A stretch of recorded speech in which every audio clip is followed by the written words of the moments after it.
Gene Hackman wasn't just a Hollywood legend. He was a force of nature. With unforgettable roles in The French Connection and Unforgiven, he defined an era of cinema. But after 4 decades at the top, he vanished without a grand farewell, without a final bow. No press tours, no tributes, just silence. And behind that silence lies a story of secrets, betrayals, and a life carefully hidden from the world.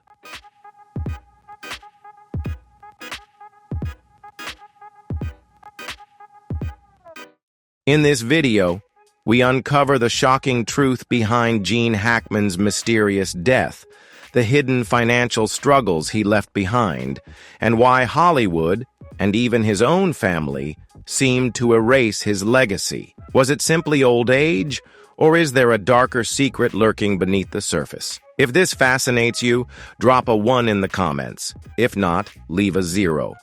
And don't forget to subscribe and turn on notifications for more mind-blowing revelations.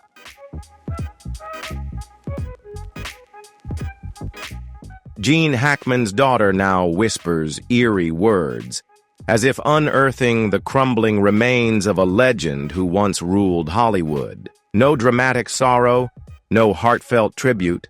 Leslie Hackman's strange, unsettled reaction sent shockwaves through an already fractured family, fueling speculation and turning relentless reporters into predators circling a long-buried secret. Hackman was found lifeless in a cold, desolate house, the air thick with toxic fumes. But the real shock wasn't his death. It was the 2 decades of silence, shattered the moment Leslie finally spoke.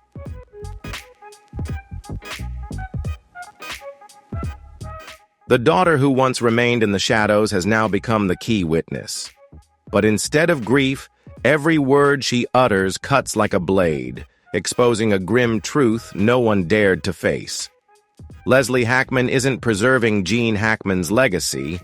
She's dismantling it, turning it into a ghost of what it once was. Behind her icy gaze and cryptic statements, she harbors a chilling secret, one that threatens to rewrite everything we thought we knew about her father.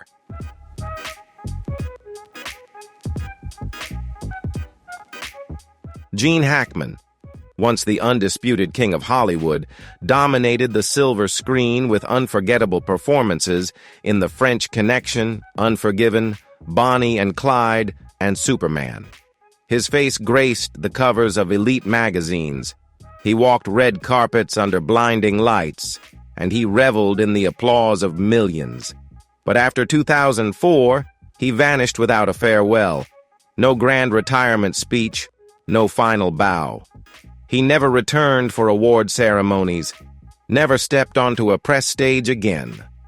It was as if Hollywood's legend had simply evaporated, his name fading into anniversary retrospectives and lists of stars from a bygone era.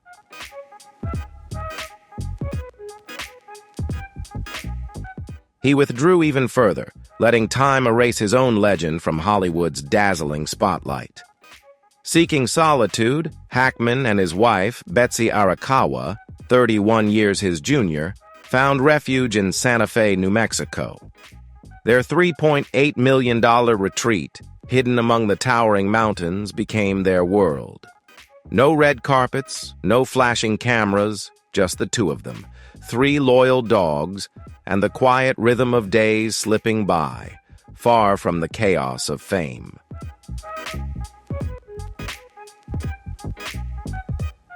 Neighbors in Santa Fe rarely saw Hackman venture out in the mornings. Instead, he would sit on his porch, a cup of coffee in hand, staring silently at the distant mountains.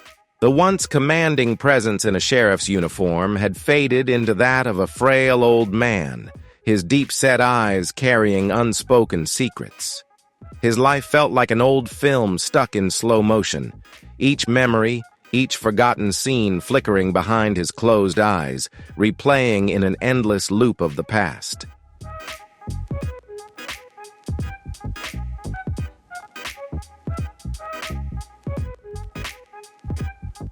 Betsy Arakawa, once met with skepticism by Hackman's family, ultimately became the one who stood by him the longest. She cared for him with the precision of a seasoned nurse, ensuring every pill, every meal was in place. But was her devotion truly unconditional love? Or was Betsy, like their secluded Santa Fe home, a sanctuary on the surface, yet a silent prison where Hackman's loneliness grew, unseen and inescapable?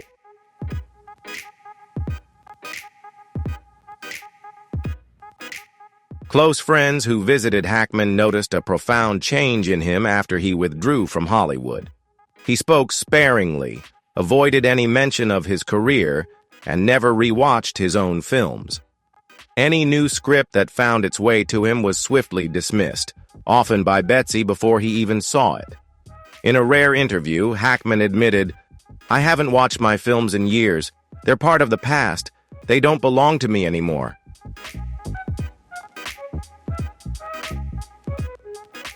For 2 decades, from 2004 to 2024, Hackman lived like a ghost. His presence fading, his name whispered only in nostalgia. No grand events, no red carpets, no interviews. The world caught a rare glimpse of him in 2023 when paparazzi snapped a photo of Hackman and Betsy at a modest seafood restaurant. He looked frail, his frame thinner, his steps unsteady as he clung to his wife's arm. Yet, even in that fleeting moment, the same piercing intensity that once dominated the French Connection still flickered beneath the years.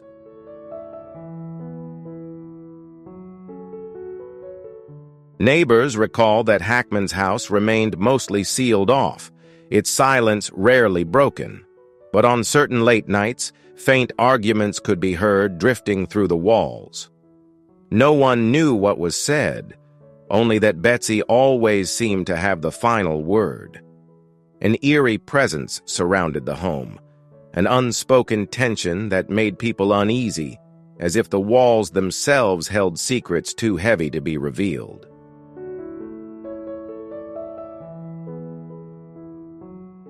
For 21 years, Gene Hackman and Betsy Arakawa vanished from the public eye. Their absence became a velvet curtain, sealing off the final act of a legendary career while igniting endless speculation. Some believed Hackman spiraled into depression after leaving the spotlight, while others whispered that Betsy kept him isolated, controlling his fortune from behind closed doors. Whatever the truth, Hackman embraced the silence, as if he were erasing his own name from Hollywood's history.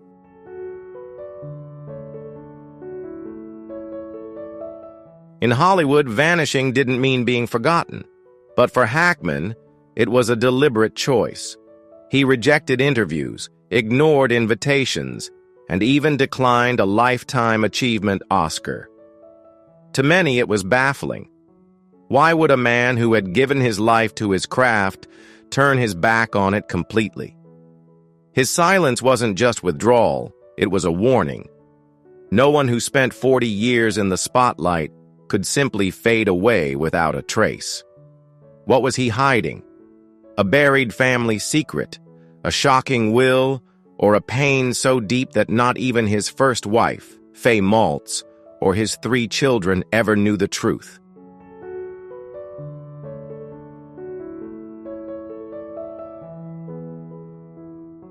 When the late-night call came from Santa Fe police, reporting 2 lifeless bodies found in separate rooms and a mysteriously deceased dog, the whispers of suspicion that had lingered for 21 years exploded into a storm.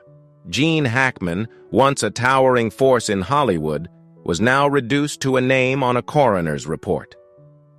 The silence that had shrouded his final years was only the prelude to something far more sinister, an unraveling tragedy that left his daughter, Leslie Ann Hackman, trembling as she clutched his will, tears slipping down her face.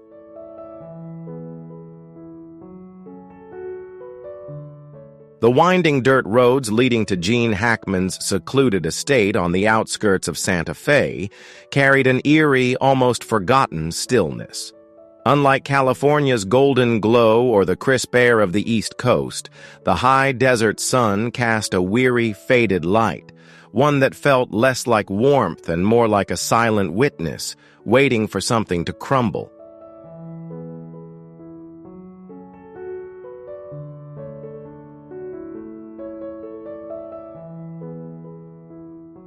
Perched atop a lonely hill, Gene Hackman's million-dollar estate stood in silence, guarding secrets that no one dared disturb.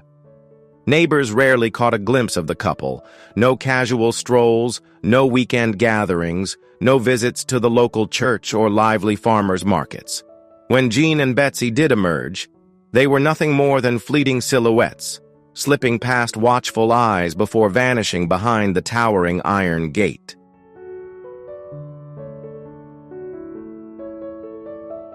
They say that at dawn, when the sun barely crept over the mountains, Betsy would slip outside with the aging dog. She moved cautiously, her eyes scanning the quiet surroundings, as if dreading unseen eyes upon her. The dog's slow, heavy steps seemed to mirror the weight of something unspoken lingering in the air. Less than 15 minutes later, she would return, carefully latching the gate behind her, her touch light, almost reverent, as if she feared disturbing the restless ghosts within Gene Hackman's home.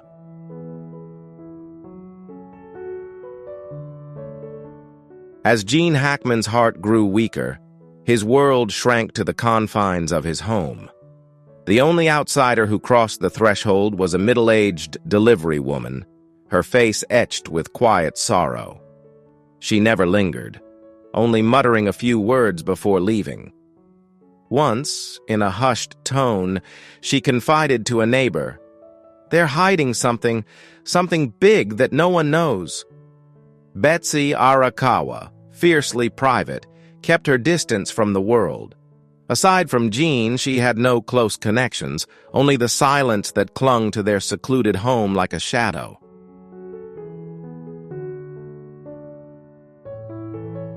But a neighbor living just beyond Hackman's fence noticed something peculiar. Betsy often made hushed phone calls in the backyard.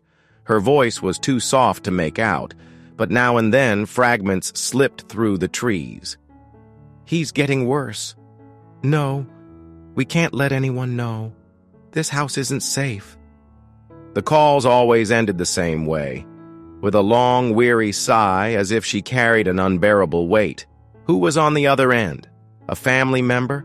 Or someone who held the Hackman family's deepest secrets? No one knew. But as the calls became more frequent, the worry on Betsy's face only seemed to deepen.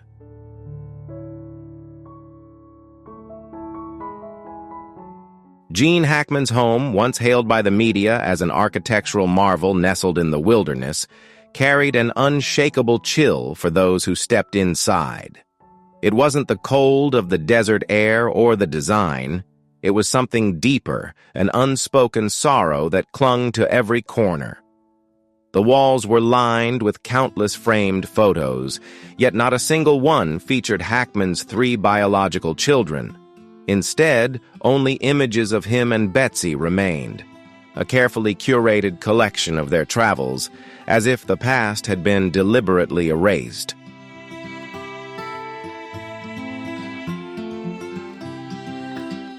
Hackman's children, once laughing and playing in the backyard of his Los Angeles home, had long disappeared from his life.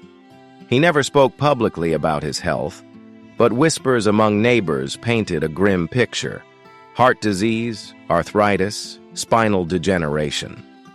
Yet the most harrowing affliction wasn't physical.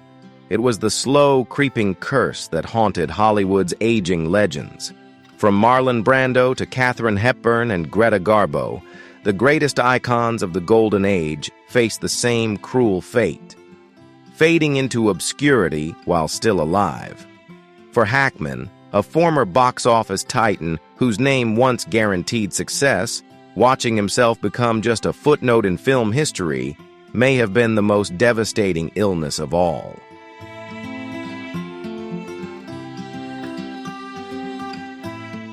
Betsy once shared in a rare conversation with a neighbor, "Gene doesn't watch his old films. He says they belong to another life." With those words, Hackman severed his final tie to Hollywood, leaving his past behind like a forgotten script. But every night, as the house fell into silence, Betsy would catch glimpses of him by the bedroom window, staring at the distant mountains, murmuring to himself. Those whispers weren't the wind or mere illusions. They were fragments of unfinished conversations between Gene Hackman and the man he used to be. The one who once stood beneath the blinding lights, believing his reign would never end. But when the doors closed and the Hollywood glow faded, all that remained was an aging man, lost in his $1,000,000 home. And beyond the iron gates, the world moved on, unaware that Gene Hackman still lingered, his whispers the only echo of a legend waiting to be remembered.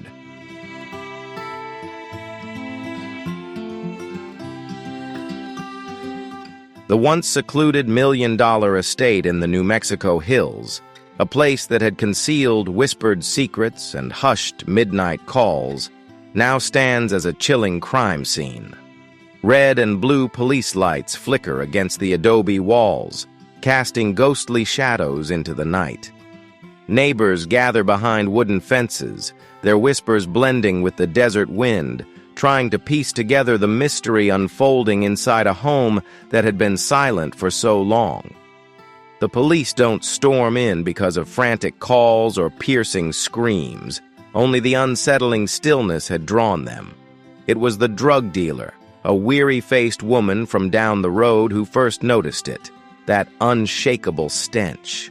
Not just decay, not just chemicals, but something far worse. An odor that clung to the air, warning that whatever was inside had been waiting to be found.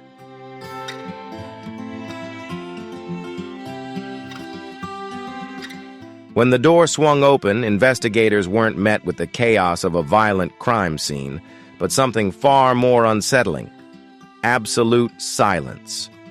Gene Hackman and Betsy Arakawa lay in separate rooms, their bodies in different positions, yet bound by the same eerie fate. Hackman rested on his back atop the bed, the blanket neatly pulled to his chest, as if he had simply drifted off after a long, weary day. His eyes were closed, his mouth slightly parted. Not a single bruise, no signs of struggle, no indication of pain. Just the unsettling stillness of a man who had vanished from the world, leaving only silence in his wake.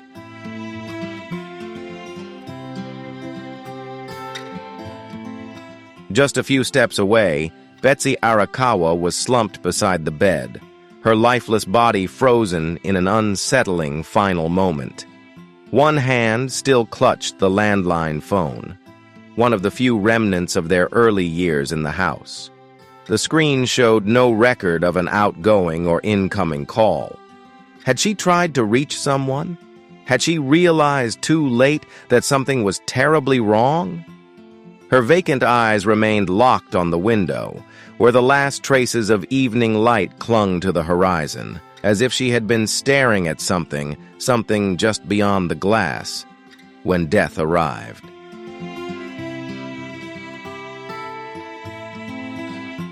When the police arrived, Gene and Betsy's 3 dogs were still in the house. 2 were alive, trembling beside their owners' lifeless bodies, their red-rimmed eyes filled with fear and exhaustion. But the oldest dog, the one Betsy had walked every morning, was dead in the hallway between the 2 bedrooms. No signs of struggle, no blood, no wounds. It looked as though it had simply fallen asleep and never woken up. But why did 2 survive while 1 did not? Was the gas not strong enough to kill them all?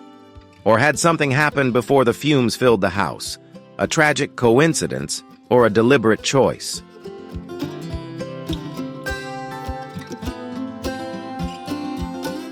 The forensic team quickly inspected the heating system, gas lines, and appliances, searching for the source of the deadly fumes. What they discovered sent a chill through the investigation. There were no carbon monoxide leaks, no malfunctioning gas stoves, no electrical faults. The toxic gas that had filled the house hadn't come from any natural failure. Then came the most unsettling revelation: traces of hydrogen sulfide, a lethal gas with the stench of rotten eggs, nearly undetectable in low concentrations. But where had it come from? It wasn't seeping from the plumbing or drifting up from the drains. Instead, the evidence pointed to something far more sinister. It had been introduced, either from outside the house or, even more disturbingly, from within.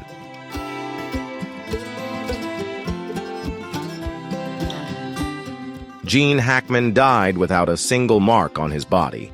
No struggle, no sign of distress. Betsy Arakawa met the same fate, except she died clutching the phone, as if desperately trying to reach someone. Could their deaths have been carefully staged to resemble an accident? A simple gas leak? But if so, why was there evidence of a gas that didn't belong in the house? Questions piled up like the unseen walls that had long concealed the secrets of their home. Who was the first to notice the deadly fumes? Did Gene slip away first, or did Betsy witness his final moments before succumbing herself? And in those last, desperate seconds, who was she trying to call? If this was murder, it wasn't impulsive. It was cold, calculated, and carried out by someone with the patience to end an aging couple's life in the most chilling way possible.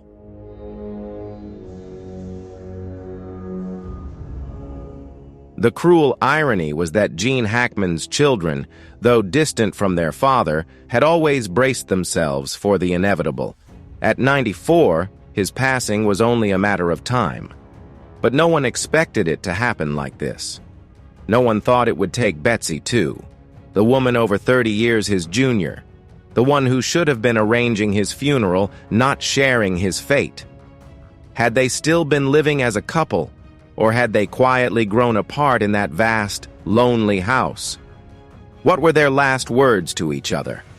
Were Betsy's hushed phone calls tied to the silent killer in their home? Or had she unknowingly become a pawn in something much darker? As investigators draped white sheets over their bodies, the million-dollar estate fell into silence once more. But this time, the secrets inside were no longer hidden.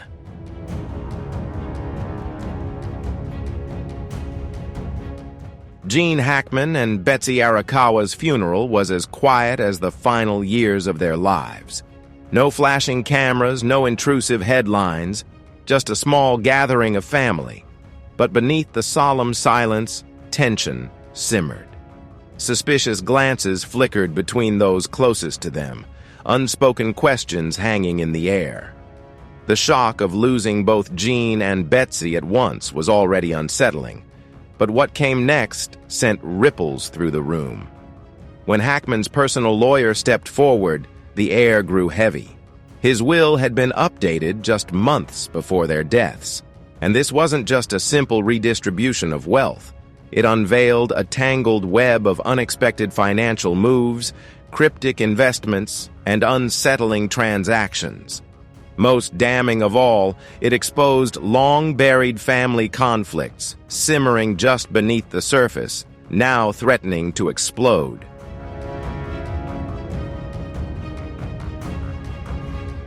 The lawyer carefully unsealed the envelope, his voice steady but betraying the weight of what he was about to reveal. Gene Hackman's estate, valued at an estimated $80 million, included stocks, real estate, liquid assets, and a network of anonymous investment accounts. But the distribution was a shock.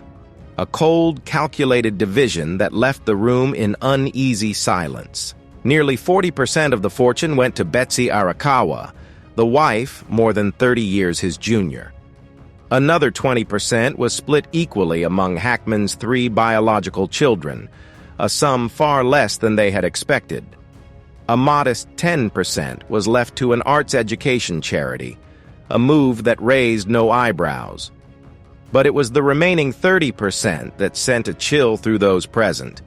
It had been funneled into a mysterious trust, locked away for a decade, with its primary beneficiary remaining undisclosed. The room fell into a heavy silence. Why the secrecy? Who was meant to inherit such a significant portion of Gene Hackman's legacy? And most importantly, what was he trying to hide?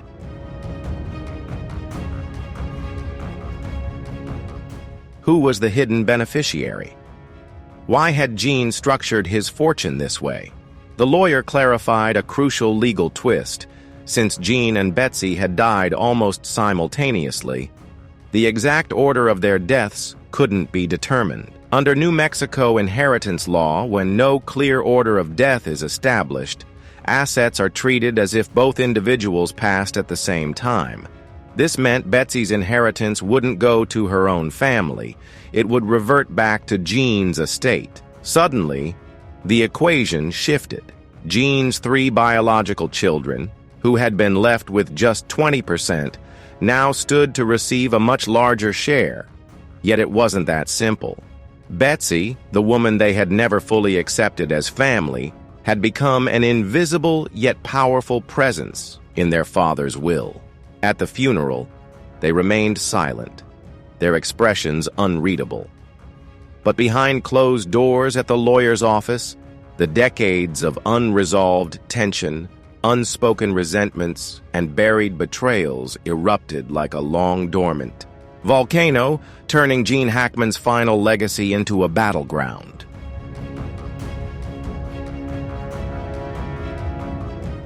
Leslie Hackman, Gene's eldest daughter, was the first to break the tense silence.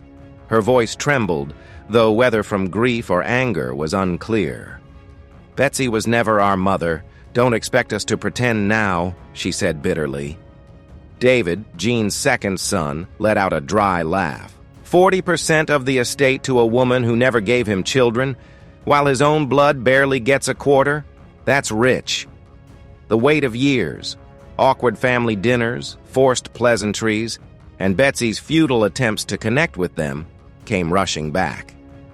To Leslie and David, Betsy had always been the woman who walked into their father's life when he was already a legend, already wealthy. To them, she was simply lucky. But for Gene, Betsy had been the only constant when Hollywood's bright lights faded, when the world stopped caring. Had he truly trusted her? Or had he buried quiet suspicions beneath the cold, calculated clauses of his will? The answers, it seemed, were locked away with the secret beneficiary waiting to be unearthed.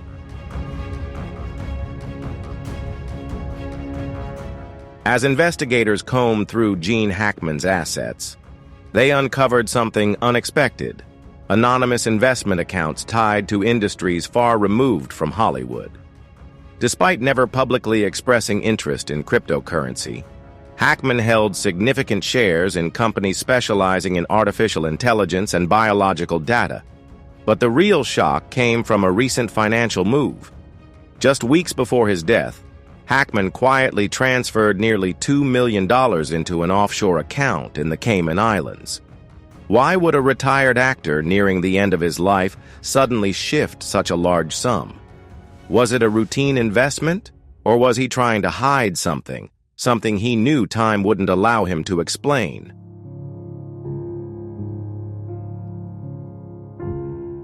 Leslie sat in the car, staring blankly ahead as silent tears traced down her face.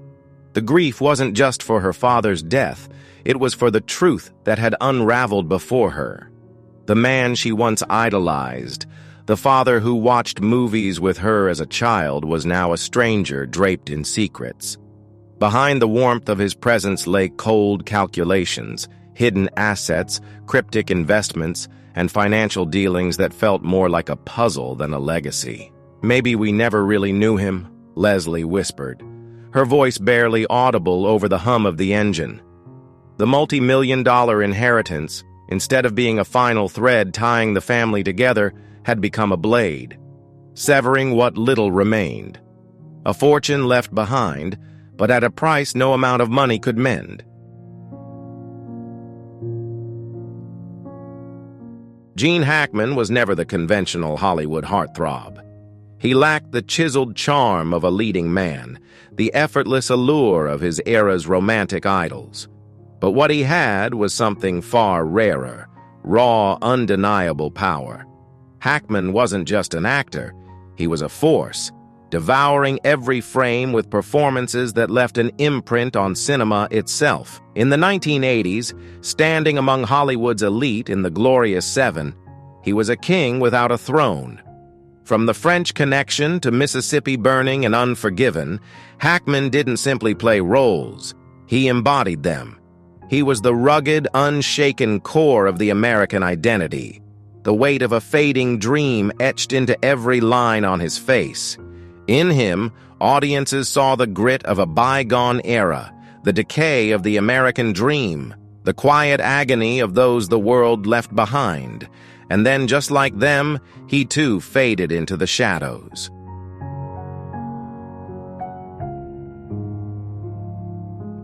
In 2004, Gene Hackman walked away from Hollywood, not with a grand farewell, not with a final masterpiece to cement his legacy, but with quiet resignation.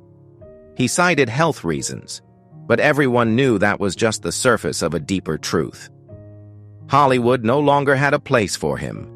The industry he helped shape had transformed into a blockbuster assembly line, where young faces, superhero franchises, and CGI spectacles replaced the grit and soul of serious filmmaking. The era of weathered powerhouse actors, the kind who carried entire films on raw talent alone, had faded. Producers who once fought for Hackman's time no longer called. Directors who once revered him now chased the next marketable face. Gene Hackman didn't retire. Hollywood had retired. And in its place, a new machine emerged, one that had no room for legends. After leaving Hollywood, Gene Hackman and Betsy retreated to New Mexico, a place with no red carpets, no star-studded galas, no echoes of the life he once knew. People questioned why a legend of his stature would choose such an isolated existence. The answer was simple and devastating. In Hollywood, no one needed him anymore. In New Mexico, no one knew who he was. What should have been a peaceful retirement in a $1 million desert villa slowly became a gilded cage. Hackman and Betsy lived in near-total seclusion, their ties to the world unraveling year by year. Interview requests dwindled before vanishing entirely. There were no Lifetime Achievement Awards, no grand tributes, no final recognition of a man who had once defined an era of cinema. Hollywood and the media had moved on, as if erasing his name from the history books, leaving Hackman not just forgotten, but invisible.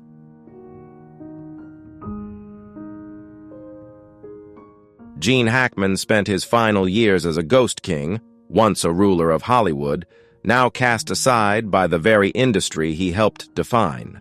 The most bitter truth was that his greatest, most profound role would never be filmed. There was no script, no director, no dazzling lights. Just four walls, a few aging dogs, and a wife who watched the daily, bearing witness to the slow decline of the man she once adored. Hackman never feared death. He once admitted, "If I die alone one day, I won't be surprised. That's the fate of those who live too long in the limelight." But his exit was more than just the inevitable end of a long life. It was a sentence, a quiet, merciless verdict handed down by an industry that had no patience for aging, no room for those unwilling to bow to its ever-changing demands. Hackman didn't just fade away. He was exiled, punished for daring to live on his own terms. Gene Hackman didn't die from old age or illness. He died because Hollywood had abandoned him long before his heart ever stopped beating. The industry that once celebrated him only did so when he was profitable, when his name filled theater seats and his performances brought in Oscars. But that love was as fleeting as a Monday matinee ticket, cheap, temporary, and easily discarded. When Hackman was no longer a box office draw, no longer the man delivering unforgettable performances or headline-worthy interviews, Hollywood's love vanished. It was never real love to begin with. It was transactional, conditional, an admiration that existed only when he served a purpose. And when he became inconvenient, when he was no longer a name that could be marketed, Hollywood did what it always does. It erased him.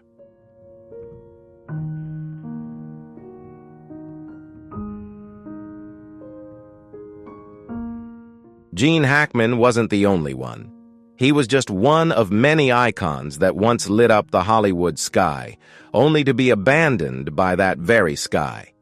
Peter O'Toole, the legend from Lawrence of Arabia, passed away quietly, unnoticed. Burt Reynolds, from sex symbol to a poor old man. Mickey Rourke, a misfit trying to find his way back into the film industry after years of being considered past his prime.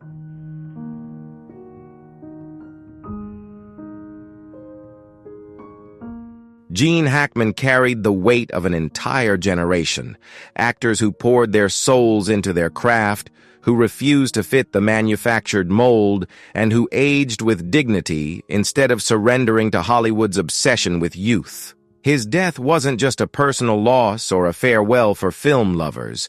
It was a damning indictment of an industry that builds legends only to discard them once they no longer serve a purpose. Betsy, in her final words, captured the cruel irony of it all. Gene never forgot who he was. It was Hollywood that forgot. The verdict on Gene Hackman's career had been passed long before his final breath. His death was only the epilogue. Hollywood didn't erase him in an instant. It erased him slowly, piece by piece, through neglect and indifference, replacing its former king with newer, shinier faces. And in the end, all that remained was the silence of a legend the industry pretended never existed.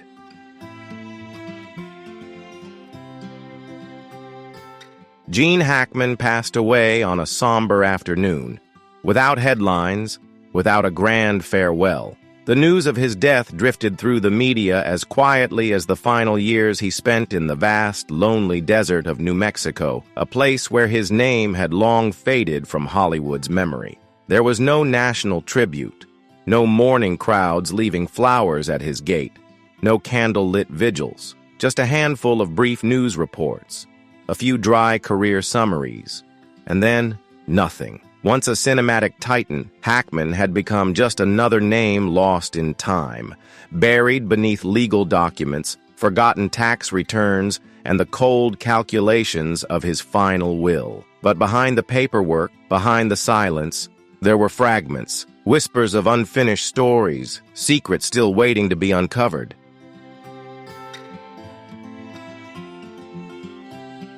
Hackman's will didn't just divide his multi-million-dollar estate. It opened a Pandora's box of unanswered questions.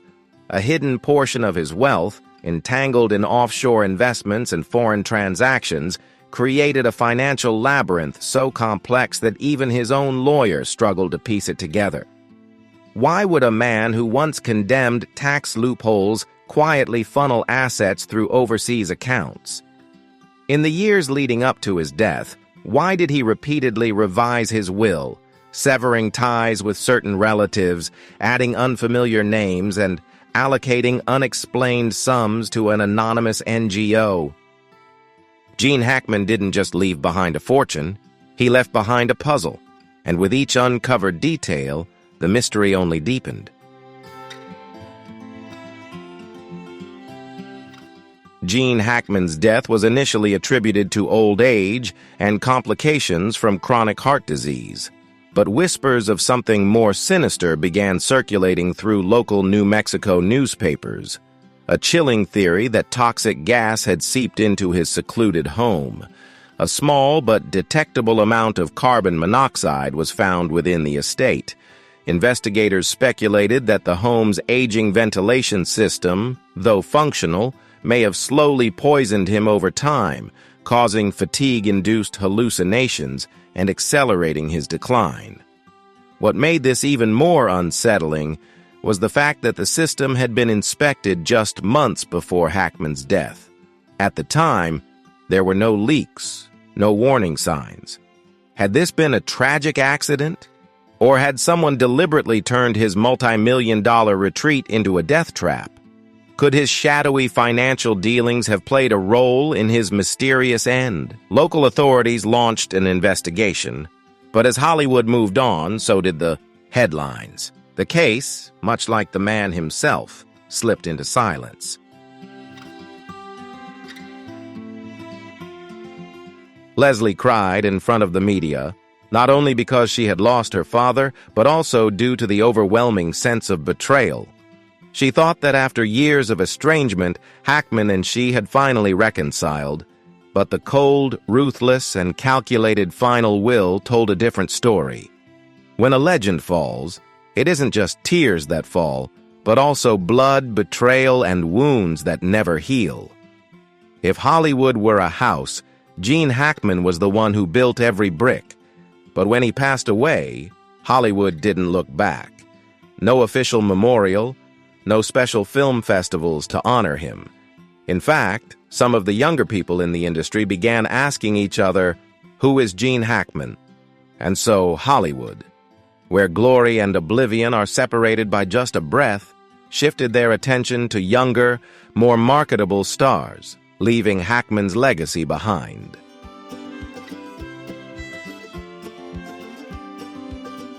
Gene Hackman, once revered as Hollywood's unthroned king, died a forgotten man on the very soil where he had built his legacy. The industry that once praised him had long since moved on, and his death was nothing more than a fleeting headline buried beneath a flood of trivial celebrity gossip. The stories were never told. The tapes were never made. His family remained silent. The public barely noticed. And as time passed, Hackman's name faded, his secrets slipping into the grave with him, at least for now. Because in Hollywood, nothing stays buried forever. All it takes is someone with enough ambition or enough ruthlessness to dig them back up. One day, those hidden recordings may surface, and when they do, the world will see that Gene Hackman's death wasn't just a consequence of age or illness, but the weight of the dark secrets that followed him to the very end. But that day has yet to come. For now, the curtain has closed, and Gene Hackman, the forgotten king, lingers only as a ghost in Hollywood's shadow. He is gone, taking his decaying truths to the grave. What he left behind was not a legacy, but a curse. One that demands payment in whispers, suspicion, and wounds that time will never heal.